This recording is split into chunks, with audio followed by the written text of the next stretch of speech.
Hello दोस्तों, आपका स्वागत है स्टडी विद आईएएस चैनल में।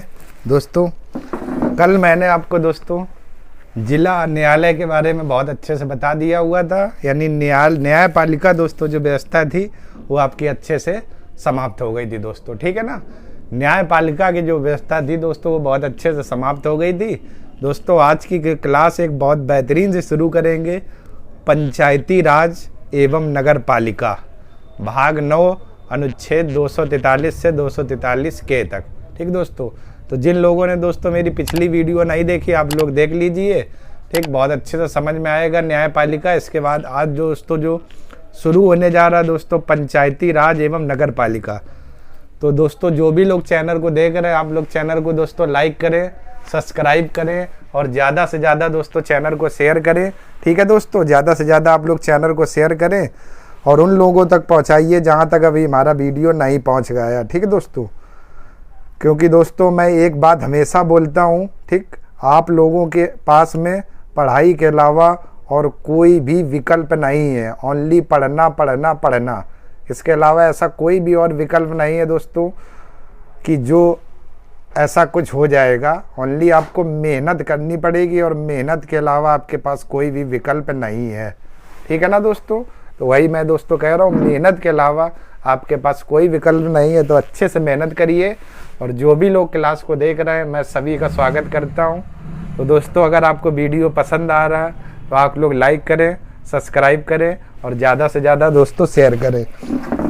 आज की क्लास दोस्तों पंचायती राज एवं नगर पालिका से होगी, जिसमें से दोस्तों हेडिंग पड़ी हुई है भाग 9 अनुच्छेद 243 से 243 के, और हेडिंग पड़ी हुई दोस्तों पंचायती राज एवं नगर पालिकाएं। और पहला दोस्तों बिंदु जो लिखा हुआ है कि ब्रिटिश शासनकाल में 1882 में, ठीक, यानी जब ब्रिटेन का शासनकाल था तो उस टाइम में बात हो रही है। 1882 में लॉर्ड रिपन ने स्थानीय स्वशासन संबंधी प्रस्ताव पेश किया। 1882 में एक व्यक्ति था लॉर्ड रिपन, और इसने दोस्तों स्थानीय स्वशासन संबंधी प्रस्ताव पेश किया, जिसे भारतीय स्वशासन संस्थाओं के इतिहास में मैग्ना कार्टा कहा गया, ठीक।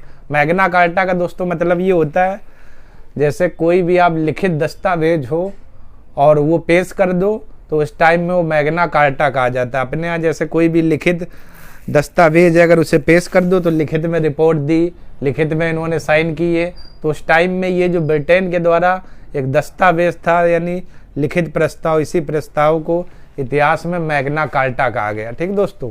मैग्ना कार्टा की शुरुआत 1215 ईस्वी में ब्रिटेन के सम्राट एक जॉन थे, वहाँ से सर्वप्रथम मैग्ना कार्टा की शुरुआत हुई, क्योंकि उन्होंने वहाँ के किसानों को एक लिखित दस्तावेज दिया था जिसे इतिहास में मैग्ना कार्टा कहा गया, या पॉलिटी में भी आप मैग्ना कार्टा सुनोगे, ठीक है ना दोस्तों। मैग्ना कार्टा एक लिखित दस्तावेज था। तो 1882 में लॉर्ड रिपन ने स्थानीय स्वशासन संबंधी प्रस्ताव पेश किया और जिसे भारतीय स्वशासन संस्थाओं के इतिहास में मैग्ना कार्टा कहा गया, ठीक। यानी ये प्रस्ताव आया था। दूसरी वर्डिंग लिखी हुई दोस्तों 1919 का भारत शासन अधिनियम आया। 1919 का भारत शासन अधिनियम आया। इसके तहत प्रांतों में द्वैध शासन लगाया गया। यानी द्वैध का मतलब दोस्तों मकान मालिक और किराएदार समझिए, मतलब जब तक आप किराया दे रहे, ठीक, जब तक आप रहोगे, जिस दिन किराया देना बंद आपको रूम को खाली करना पड़ेगा। यानी पूर्ण रूप से अधिकार तो मकान मालिक का उस कमरे पर, सिर्फ वो आपसे रहने का और वहाँ पर आप पानी बिजली जो भी यूज करोगे वो किराया लिया जाता है। वही इसमें द्वैध शासन का मतलब केंद्र में पूर्ण अधिकार किसके हाथ में, अंग्रेजों के हाथ में। बाकी अलग अलग भारत की जनता को संतुष्ट रखने के लिए दे दिया, ठीक, आप वहाँ पर अधिकार करो, उधर ये काम करो, लेकिन पूर्ण जो सत्ता है वो अंग्रेजों के हाथ में। इसी को दोस्तों क्या बोलते हैं, द्वैध शासन, ठीक। यानी पूर्णता अधिकार मकान मालिक का, उसके घर वो जो भी रूम उठाया हुआ है, बाकी रहे वो व्यक्ति तब तक रहा जब तक किराया दे रहा। इसी को दोस्तों द्वैध शासन कहते हैं। इसके तहत विधायी शक्तियों को 2 भागों में बांटा गया दोस्तों। एक लिखा हुआ संरक्षित विषय और एक लिखा हुआ दोस्तों हस्तांतरित विषय। और इसी हस्तांतरित विषय में स्थानीय स्वशासन को क्या रखा गया, ठीक है ना। स्थानीय स्वशासन को रखा गया हस्तांतरित विषय में।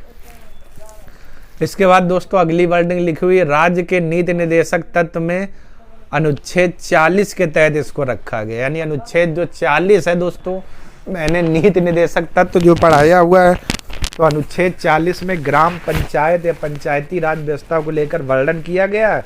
तो वही ये वर्डिंग लिखी हुई है, राज्य के नीति निर्देशक तत्व में अनुच्छेद 40 के तहत इसको रखा गया है।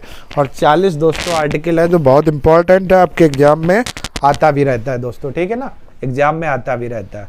इसके बाद दोस्तों आई डेट 1952 में एक कार्यक्रम की शुरुआत हुई। इस कार्यक्रम का नाम था सामुदायिक विकास कार्यक्रम। स्थानीय स्वशासन से संबंधित ये कार्यक्रम था, लेकिन उस टाइम जो प्रधानमंत्री थे वो जवाहरलाल नेहरू थे और ये कार्यक्रम असफल ना हो सका। ठीक, 1952 में दोस्तों सामुदायिक विकास कार्यक्रम शुरू किया गया और उस टाइम दोस्तों जो पीएम थे यानी प्रधानमंत्री वो जवाहरलाल नेहरू थे, लेकिन यह कार्यक्रम असफल रहा। ठीक, इसके बाद दोस्तों कुछ समितियां बनती हैं, जैसे बलवंत राय मेहता समिति, अशोक मेहता समिति, LM लक्ष्मी समिति, और इन समितियों ने अपने पंचायती राज्यों में अलग अलग सुझाव दिए। किसी ने बताया 2 स्तर व्यवस्था होनी चाहिए, किसी ने 3 स्तर बताया दोस्तों, किसी ने 4 स्तर। ठीक, तो ये पंचायती राज से संबंधित कुछ परिचय था। तो जिसमें से एक बार फिर आप लोग देख लीजिए, ब्रिटिश शासनकाल में 1882 में लॉर्ड रिपन ने स्थानीय स्वशासन संबंधी प्रस्ताव पेश किया, जिसे भारतीय स्वशासन संस्थाओं के इतिहास में मैग्ना कार्टा कहा गया। 1919 का भारत शासन अधिनियम आया। इसके तहत प्रांतों में द्वैध शासन लगाया गया और इसके तहत विधायी विषयों को 2 भागों में रखा गया, संरक्षित विषय, हस्तांतरित विषय। हस्तांतरित विषय में दोस्तों स्थानीय स्वशासन को रखा गया, यानी कि पंचायती राज व्यवस्था को। इसके बाद दोस्तों अगला जो आपका है राज्य के नीति निर्देशक तत्व। ठीक है दोस्तों, राज्य के नीति निर्देशक तत्व में क्या कहा गया है? राज्य के नीति निर्देशक तत्व में अनुच्छेद 40 जो दोस्तों हैं वो आपका ग्राम पंचायत की संगठन संरचना आदि से संबंधित है। तो अनुच्छेद 40 को ग्राम पंचायतों की संगठन व संरचना में रखा गया है। ठीक है दोस्तों, इसके बाद 1952 में एक सामुदायिक विकास कार्यक्रम आया और उस टाइम प्रधानमंत्री थे जवाहरलाल नेहरू और यह कार्यक्रम दोस्तों असफल नहीं हुआ। इसके बाद कुछ समितियां आती पंचायतों को लेकर, तो आगे उन्हीं समितियों पर दोस्तों बात करेंगे। तो पहले तो आप लोग इतने का स्क्रीनशॉट ले लीजिए दोस्तों, इसके बाद आगे बात करते हैं। चलिए आप लोग इतने का स्क्रीनशॉट ले लीजिए दोस्तों, इसके बाद आगे बात करते हैं। चलिए दोस्तों अब बात करते हैं पंचायतों से संबंधित समितियां। ठीक दोस्तों, तो यानी पंचायतों से संबंधित समितियां हेडिंग पड़ी हुई है, जिसमें से पहली दोस्तों बात करेंगे तो पहली समिति है बलवंत राय मेहता समिति। और दोस्तों ये कब आई थी? 1957 में। बलवंत राय मेहता समिति, और ये कब आई थी दोस्तों? 1957 में। ठीक, वर्डिंग देखिए लिखा हुआ है, सामुदायिक विकास कार्यक्रम की असफलता के बाद, यानी जो मैंने अभी दोस्तों बताया था 1952 में सामुदायिक विकास कार्यक्रम आया था और इस कार्यक्रम की असफलता के बाद ठीक बलवंत राय मेहता समिति ने अपनी रिपोर्ट प्रस्तुत की। और ये रिपोर्ट दोस्तों कब? 1957 में प्रस्तुत की। और इन्होंने कहा त्रिस्तरीय पंचायत बनाए, यानी पंचायत की जो व्यवस्था होनी चाहिए वो 3 स्तर होनी चाहिए। और उन्होंने वो 3 स्तर क्या बताए? पहला जिसमें से दोस्तों स्तर इन्होंने बताया ग्राम स्तर पर ग्राम पंचायत हो। आप देखिए दोस्तों लिखा हुआ ग्राम स्तर पर, फिर नीचे एरो लगा के लिखा हुआ ग्राम पंचायत। ठीक, यानी ग्राम स्तर पर क्या हो? ग्राम पंचायत हो। खंड या ब्लॉक स्तर पर आपकी पंचायत समिति हो और जिला स्तर पर दोस्तों जिला परिषद हो। ये 3 स्तर बताए। फिर आप एक बार दोस्तों अच्छे से समझ लीजिए, ग्राम स्तर पर ग्राम पंचायत, खंड या ब्लॉक स्तर पर पंचायत समिति दोस्तों, और इसके बाद जिला स्तर पर जिला परिषद। ठीक दोस्तों, जिला स्तर पर जिला परिषद। इतना इन्होंने बताया कि ये 3 स्तर होना चाहिए, ग्राम स्तर पर, खंड या ब्लॉक स्तर पर, जिला स्तर पर। ग्राम स्तर पर जो होगा उसे ग्राम पंचायत कहेंगे और खंड स्तर पर दोस्तों जो होगा उसे पंचायत समिति कहेंगे और जिला स्तर पर जो भी होगा दोस्तों उसे क्या कहेंगे? जिला परिषद। ठीक, इसके बाद इन्होंने ग्राम पंचायत में दोस्तों क्या बताया? कि इसमें सदस्य और अध्यक्ष जनता द्वारा प्रत्यक्ष चुनाव पद्धति से निर्वाचित हो। यानी जो सदस्य और अध्यक्ष होंगे इनका चुनाव दोस्तों प्रत्यक्ष हो। मतलब ये हुआ प्रत्यक्ष का कि सीधे जनता चुनाव करे, जनता वोट डाले सीधे, और उनमें से इनके सदस्य चुने जाएं और अध्यक्ष चुना जाए। इसी को प्रत्यक्ष चुनाव कहते हैं। ऐसा इन्होंने बताया ग्राम पंचायत में कि इसमें सदस्य और अध्यक्ष जनता द्वारा प्रत्यक्ष चुनाव पद्धति से निर्वाचित हों दोस्तों। ठीक है ना, ये बताया। इसके बाद दूसरा, खंड या ब्लॉक स्तर पर इन्होंने बताया पंचायत समिति, और इन्होंने बताया इसमें कुछ सदस्य चुनाव से तथा कुछ सदस्य मनोनीत किए जाए। यानी कुछ सदस्यों का चुनाव हो और कुछ सदस्य सीधे मनोनीत किए जाए। मनोनीत और निर्वाचित दोस्तों यही अंतर होता है। मनोनीत किसी व्यक्ति के द्वारा होते हैं और निर्वाचित चुनाव के द्वारा होता है। तो वही वर्डिंग लिखी हुई पंचायत समिति में, इसमें कुछ सदस्य चुनाव से हों तथा कुछ सदस्य मनोनीत किए जाएं। इसके बाद तीसरा दोस्तों जो स्तर है जिला स्तर पर जिला परिषद, और बताया कि इसमें अध्यक्ष जिला अधिकारी को बनाया जाए। यानी जिला परिषद में या जिला स्तर पर जो जिला परिषद है इसका अध्यक्ष दोस्तों कौन हो, जिला अधिकारी हो, या इसके अध्यक्ष को जिला अधिकारी को बनाया जाए। ये दोस्तों बलवंत राय मेहता समिति 1957 में आई थी और इन्होंने अपनी रिपोर्ट प्रस्तुत की। और रिपोर्ट में दोस्तों इन्होंने कहा जो पंचायत है वो पंचायत का स्तर 3 स्तर होना चाहिए। ग्राम स्तर पर ग्राम पंचायत, खंड या ब्लॉक स्तर पर पंचायत समिति, और जिला स्तर पर दोस्तों जिला परिषद। ठीक है दोस्तों। फिर इन्होंने बताया कि ग्राम पंचायत में इसमें सदस्य और अध्यक्ष जनता द्वारा प्रत्यक्ष चुनाव पद्धति से निर्वाचित हो। पंचायत समिति में दोस्तों इन्होंने बताया इसमें कुछ सदस्य चुनाव से तथा कुछ सदस्य मनोनीत किए जाएं। और जिला परिषद में दोस्तों इन्होंने बताया कि इसमें जो अध्यक्ष होगा उसे जिला अधिकारी को बनाया जाए। ठीक दोस्तों, क्लियर हुआ ना। अब आप देख लीजिए पंचायत बलवंत राय मेहता जो समिति थी 1957 में, उन्होंने कुछ ये बातें कही थी और इसमें कोई भी दोस्तों ऐसा शब्द या ऐसी बात नहीं आई जो आप ना समझ पाए हो। सब कुछ आसान है, बस 3 स्तर और उस स्तर पर क्या क्या हो ऐसा इन्होंने बताया। ठीक है दोस्तों, चलिए आप लोग इतने का स्क्रीनशॉट ले लीजिए, इसके बाद आगे बात करते हैं।